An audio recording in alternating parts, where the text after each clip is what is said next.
I would definitely, if I were out looking for a microphone like this, $60 would be very reasonable for what you're getting.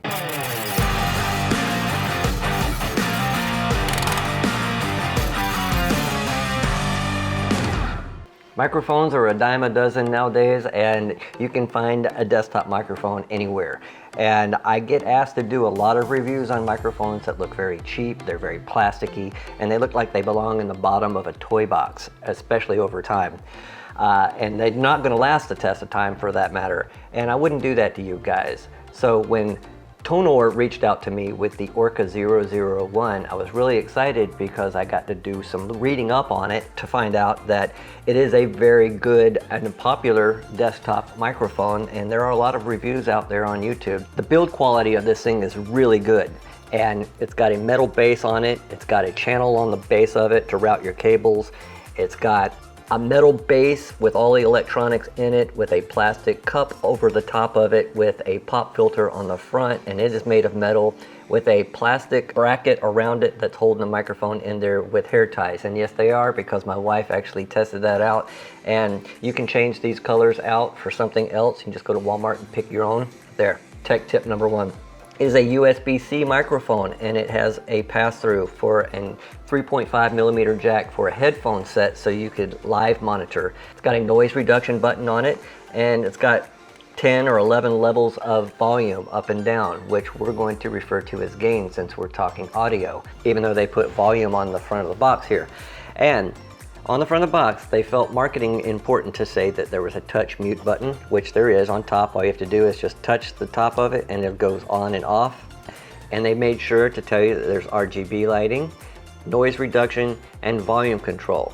Now, my point of contention with this is the volume control, gain for this instance, and the RGB lighting, because everybody's trying to market gaming microphones with RGB because it's so popular, because people like to stick to a certain color theme. You're not going to get that with this microphone. So having RGB as a volume dial is kind of counterproductive in my eyes, because you're starting at the bottom, it's off, you know, and then you hit your first amount of level, and then it changes colors to whatever it chooses.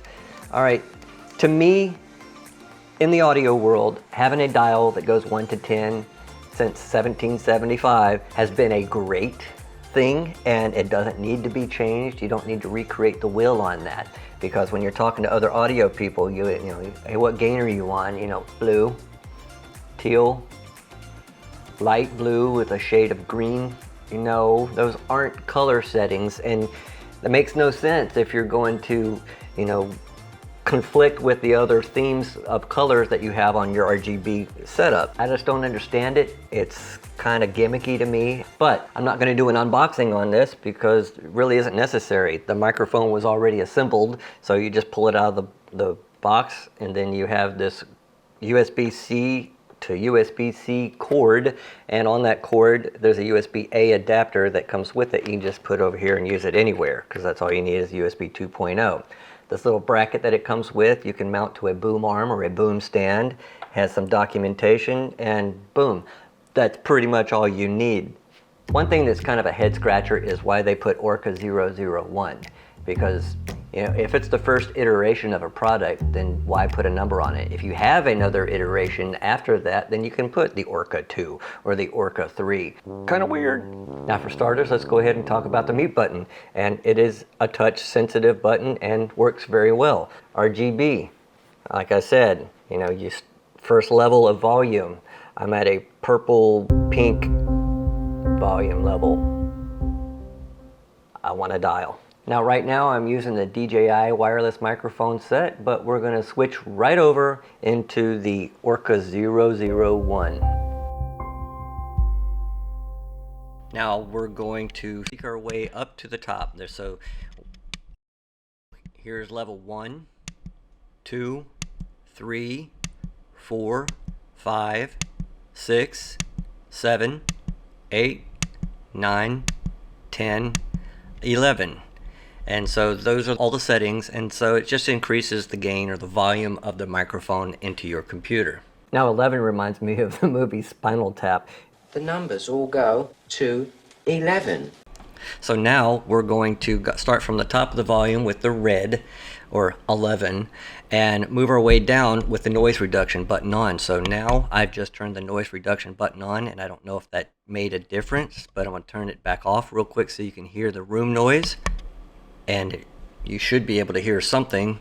And now I'm going to turn it back on, and now we're using the noise reduction. My concern during my initial test was that it was clipping or cutting off the beginning and end of my phrases, and I was not crazy about that. And that's why I'm maintaining a comfortable distance from this microphone. And then as I move my way down, I'm going to continue talking with the noise reduction button on, and now I've gone down one more, and we're going to continue trying to mumble and talk and make all kinds of noise so you can hear the noise reduction being eliminated around the voice, and also making sure that there's no clipping of the beginning of my phrases, so I don't sell you or give you or review a product that is going to hinder your ability to do whatever you need to do. And I'm continuously going down in volume and in gain, and let's see, we're at pink and now, and then the light is completely off and the noise reduction stayed on the whole time.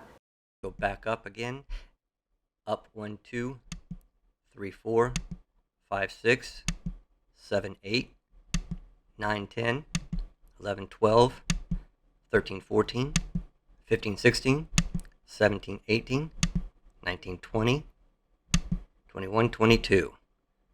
Wow. Okay, there you go. I am a good 1.5 feet away from the microphone now, so if I were talking to friends online or playing a game, this could be a real problem. And so now I'm going to turn on the noise suppression, and now that it's on, I want to make sure that it's not clipping the beginning and end of all of my phrases. And even if you're gaming, I guess it's excusable, or in your meeting or in a team meeting or whatnot, that, or video chat, whatnot. But if you're doing narrations over your videos, then this would not be the microphone for you.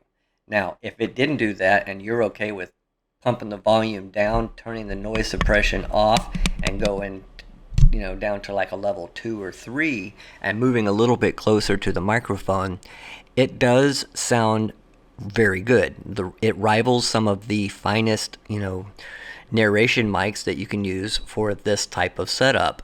And so there's some good qualities, and then there's some bad qualities with everything, and I'm just trying to be as honest with you as I can. So you can go look at other people's reviews and see what they have to say about it, but I'm not going to give you the canned response. I think this is a good microphone.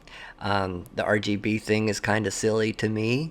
The build quality is great. It's got some great features. I like that it can go on a boom stand. They give you the adapter for such, and it's USB-C, because today I won't even use hardly anything USB without USB-C, because everything I've got now is pretty much gone to USB-C, and I hate looking for micro USB cables. So it's an outdated thing, so it lets me know at least when an item was created. And this will be perfect, like I said, for my wife. And what would you use it for? So again, I really appreciate you stopping by and you watching this video and checking out this microphone. And if you're interested in market for a $50 microphone, then this would be perfect for you. So make sure you use my affiliate link down below. I get a little bit of kickback and no extra cost to you. It's part of the reason that I do this, and it keeps the channel going. If you haven't already subscribed, make sure you please do so. Hit that like button and share, and comment down below where you're at in the world and what you would use this microphone for. Again, thanks for watching, and I'll see you all next week. Bye.